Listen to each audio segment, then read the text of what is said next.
Hello, this is dietitian Hanifa Khan from Horizon Lifeline Multispecial Hospital. I am a dietitian and a weight management consultant. अब मैं uric acid के बारे में कुछ बात करना चाहूँगी।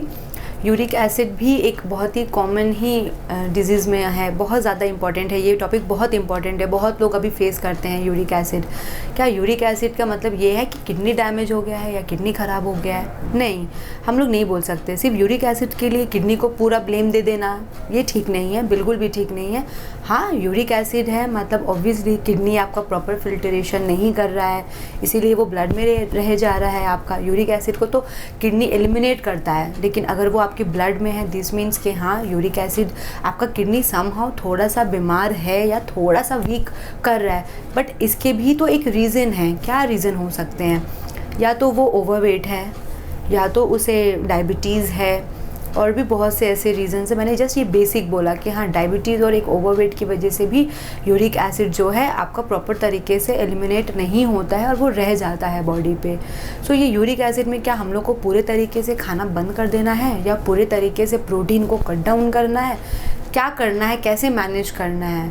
डेफिनेटली मेडिसिन अपना काम करेगा, बट जो ये जो फूड होता है ना, ये कॉम्प्लीमेंट्री काम करता है मेडिसिन के साथ। आप मेडिसिन भी लो, हेल्दी लाइफस्टाइल भी करो, बट डाइट भी एक इम्पॉर्टेंट रोल प्ले करता है, बिल्कुल करता है यूरिक एसिड के लिए। बहुत से लोगों को यूरिक एसिड है बट समझ नहीं आता है। एड़ियों में दर्द होना चालू होता है, स्वेलिंग होना चालू होता है, घुटने में दर्द होता है, हड्डियों का दर्द होना थोड़ा चालू होता है। बेसिकली यूरिक एसिड से क्या हम लोग को पूरे तरीके से खाना हटा देना है या प्रोटीन पूरा कट डाउन करना है? क्या ले या पूरे तरीके से फूड को एलिमिनेट कर दे क्योंकि यूरिक एसिड है? नहीं, हम लोग को इसमें भी एक मैनेजमेंट करना होगा। फूड में थोड़ा सा ऑल्टरेशन करना होगा, जिसकी वजह से आपका यूरिक एसिड बहुत हद तक ठीक होगा। यूरिक एसिड में बहुत लोग हैं दाल पूरे तरीके से छोड़ देते हैं, फ़ाइन, बिल्कुल ठीक है, लेकिन क्या यूरिक एसिड में चिकन, फिश, एग ये सबको भी हम लोग छोड़ेंगे क्योंकि यूरिक एसिड है मतलब आपको प्रोटीन कट डाउन करना होगा? ऐसा नहीं है। आप मॉडरेशन में ले सकते हैं। हाँ, दाल आप मत लो। बहुत लोग दाल बहुत पसंद करते हैं कि नहीं, दाल लेना ही है, दाल के बिना रह नहीं सकते हैं, दाल के बिना मील कंप्लीट नहीं होता है। तो क्या उस सिचुएशन में हम लोग उस इंसान की क्या दाल को भी हटा दें? तो एक चीज़ आप कर सकते हो कि यूरिक एसिड के लिए मूंग दाल जो होता है थोड़ा सा बेटर होता है, थोड़ा सा। मैं ये नहीं बोलूँगी कि यूरिक एसिड है बहुत ज़्यादा है तो आप मूंग दाल खाओ। किसी किसी का अगर बॉर्डर लाइन है, थोड़ा सा ज़्यादा बढ़ा हुआ है, तो वो कौन सा दाल प्रीफर करेगा, कौन सा दाल उसके लिए बहुत ज़्यादा सूटेबल है? मूंग दाल में थोड़ी सी वो एक ऐसी प्रॉपर्टी होती है जो यूरिक एसिड को बहुत ज़्यादा ट्रिगर नहीं करती है। हाँ, यही अगर आप मसूर दाल ले लो तो वो आपका ट्रिगर पॉइंट बनेगा, वो आपका यूरिक एसिड को एलिवेट कर सकता है, क्वाइट पॉसिबल वो कर सकता है। सो हम लोग क्या करेंगे, एक बेसिक प्रोटीन मॉडरेशन में लेंगे। हम लोग हाई बायोलॉजिकल जो प्रोटीन होता है, एग का वाइट हम लोग एक दिन में खा सकते हैं। फिश अगर आप जस्ट 40 to 50 ग्राम्स अगर आप ले रहे हो, आप ले सकते हो। चिकन अगर आप ले रहे हो, ब्रेस्ट की साइड आप लो 40 to 50 ग्राम्स आप ले सकते हो, लेकिन एक प्रोटीन को एक टाइम पे ही लेना ज़्यादा अच्छा है। अगर आप सबको एक साथ ले लोगे तो यस, यूरिक एसिड आपका बढ़ेगा, बहुत ज़्यादा तरीके से वो बढ़ेगा। लेकिन अगर हम लोग एक मॉडरेशन में हर चीज़ को ले तो यस, आपका बहुत हद तक वो आपको रिलीफ मिलेगा ही मिलेगा। यूरिक एसिड में आप जितना सिट्रस फ्रूट खाओगे, खट्टा फ्रूट जिसको हम लोग बोलते हैं, वो क्या करेगा ना, यूरिक एसिड को आपका एलिमिनेट करेगा बॉडी से। आप फ्रूट जूसेस ज़्यादा लो, हेल्दी है। आप विटामिन सी वाली फ्रूट्स खाओ, आप लेमन जूस लो, आप मौसम्बी का जूस लो, आप स्ट्रॉबेरीज खा सकते हो, कीवी खा सकते हो। लेमन जूस नॉर्मली जो होता है आप वो ले सकते हो।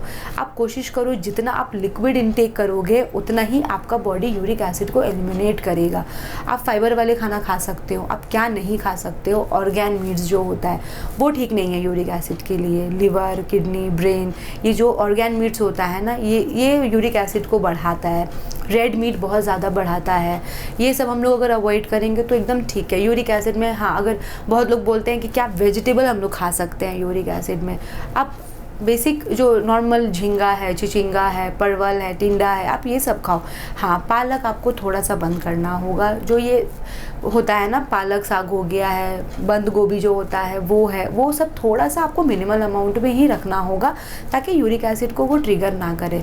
आप बेसिक डाइट लो, आप एकदम बेसिक डाइट लो, आप हेल्दी डाइट लो। यूरिक एसिड ऐसा नहीं है कि आपको पूरा खाना को छोड़ना पड़ेगा। यूरिक एसिड में बेसिकली आपको जस्ट डाइट को मॉडरेट फॉर्म में लेना है और ऑल्टर फॉर्म में लेना है। एट अ टाइम आप एक चीज़ लो। बाकी आप मेंटेन कर लोगे। आप फ्रूट जूसेस लो, आप अगर आपका पोटेशियम लेवल ठीक है, आप डाब का पानी पी सकते हो, हेल्दी है वो। आप फ्रूट जूस ले सकते हो, आप मॉर्निंग में होल व्हीट आटे का रोटी खा सकते हो, आप राइस भी खा सकते हो, कोई उसमें दिक्कत नहीं है। बस आपको थोड़ा सा रेड मीट अवॉइड करना होगा, आपको थोड़ा सा ऑर्गेन मीट अवॉइड करना होगा, आपको थोड़ा सा पालक, गोभी ये सब थोड़ा सा बंद करना होगा। बाकी आप एकदम मॉडरेशन में लीन मीट लो, मॉडरेशन में। बिकॉज अगर हम लोग फ़िश भी ओमिट कर दे, अगर हम लोग एग ओमिट कर दे, अगर हम लोग चिकन भी ओमिट कर दे, तो प्रोटीन लेंगे किससे? प्रोटीन लेंगे किससे? बॉडी को प्रोटीन चाहिए, एटलीस्ट बेसिक परफॉर्मेंस के लिए प्रोटीन चाहिए। अगर प्रोटीन नहीं रहेगा तो बहुत सारी डेफिशिएंसीज ऐसे ही होगी। प्रोटीन एक बहुत ही क्रूशियल और बहुत ही इंपॉर्टेंट चीज़ है हमारी बॉडी के लिए। हर एक चीज़ प्रोटीन के ऊपर ही डिपेंड है, बॉडी का मैकेनिज्म ही प्रोटीन के ऊपर डिपेंडेंट है।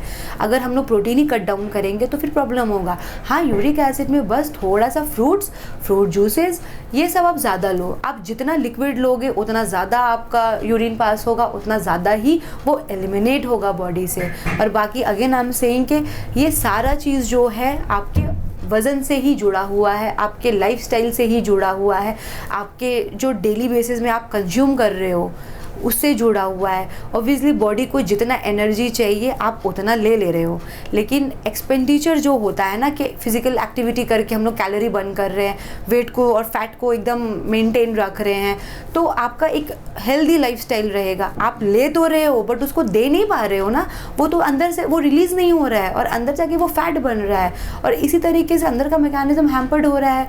यूरिक एसिड भी प्रॉपर तरीके से जा नहीं पा रहा है। और ऑब्वियसली अगर आपका ओवरवेट है, आप ओबीज हो, आपका बॉडी फंक्शन एकदम स्लो है, मेटाबॉलिज्म स्लो है, आपको शुगर भी हो चुका है, you are a diabetic person now. और डायबिटीज़ से ना किडनी बहुत जुड़ा है, they are like a best friend.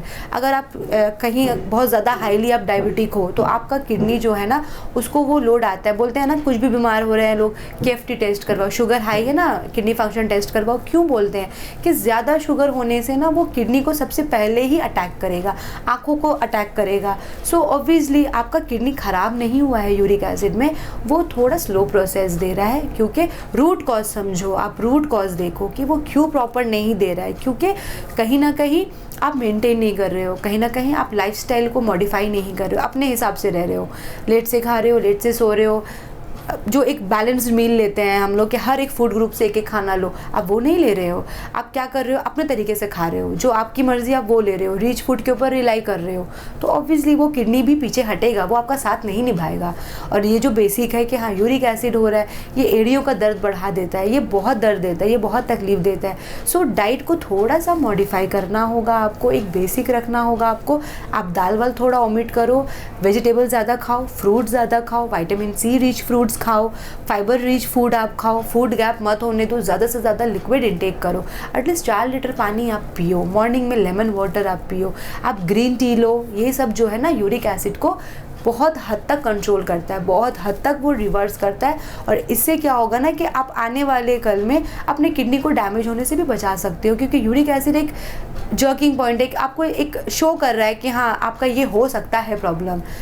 बीमार नहीं है वो, ख़राब नहीं हुआ है, बट एक होता है लेवल परफॉर्मेंस का, वो थोड़ा सा डिक्रीज लेवल में है, इसीलिए वो यूरिक एसिड को एलिमिनेट नहीं करके आपके अंदर ही रख रहा है। और अंदर रह करके वो बहुत परेशान हो रहा है, क्योंकि वो बाहर निकलने वाला चीज़ है, वो तो ब्लड में रहने वाला चीज़ नहीं है। इसीलिए एड़ियों का दर्द, एड़ियों का फूलना चालू होता है, थोड़ा सा वॉक करो तो आपको पैरों में दर्द चालू हो जाती है। तो ये सब एक छोटा मोटा सा साइन एंड सिम्टम्स है जो आपको देखना है, बाकी डाइट को अपना ठीक करना है।